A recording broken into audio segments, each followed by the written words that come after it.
கோவமா இருக்கியா? இப்ப ஓ மேலையும் கொஞ்சம் முன்னாடி வரைக்கும் கோவம் இல்ல. என்ன நடந்துச்சு? சொல்ல விருப்பம் இல்ல. என்னன்னு திருப்பி கேட்க மாட்டியா? சரி, என்ன நடந்துச்சு? நான் ஏன் சொல்லணும்? உங்களுக்கு என்ன நினைச்சே?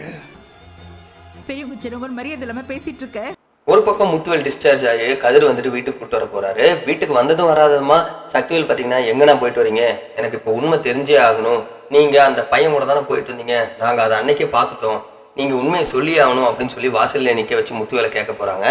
ஆனா உடனே அப்பதான் வந்துட்டு என்னடா வந்தது வராததுமா அவங்ககிட்ட கேள்வி கேட்டுட்டு இருக்க, ஃபர்ஸ்ட் என்னன்னு தெரிஞ்சுக்கலாம் அதுக்கப்புறம் பேசு அப்படின்னு சொல்லி திட்ட போறாங்க. அப்பதான் உனக்கு இந்த விஷயம் ஒன்றும் தெரியாது, நீ கம்முனு, அண்ணன் நமக்கு தெரியாம ஏதோ பண்ணிட்டு இருக்கு, அண்ணன் யார் கூட போயிட்டு வந்திருக்கு தெரியுமா, நம்ம பரம எதிரியா பார்த்துட்டு இருக்க அந்த கதிர் பையன் கூட போய் ஊரை சுத்திட்டு வந்திருக்கு, எதுக்காக போனாங்க எங்க போனாங்கன்னு சொன்னாதான் நான் வந்துட்டு கம்முன்னு இருப்பேன் அப்படின்னு சொல்லி சண்டை பிடிக்க போறாங்க. இன்னொரு பக்கம் ராஜுவும் பாத்தீங்கன்னா கதிர்கிட்ட நீ எங்க போயிருந்த, வீட்டுல ஆளே கிடையாது, எனக்கு உண்மையை சொல்லு, சென்னையில இளநீ கடையில நான் உன்னைய பார்த்தேன் அப்படின்னு சொல்லிட்டு ஒரு பக்கம் ராஜு வந்துட்டு கேள்வி கேட்க போறாங்க. ஸோ 2 பேருக்குமே வந்துட்டு அட்டன் டைம்ல விஷயம் வந்து தெரிய வரப்போகுது. அதாவது வேற வழி இல்லாம முத்துவேலும் பாத்தீங்கன்னா எனக்கு கேன்சர் இருக்கு, ட்ரீட்மெண்ட்டுக்காக தான் நான் அவனை கூப்பிட்டு போயிருந்தேன் அப்படின்ற மாதிரி சொல்ல போறாரு.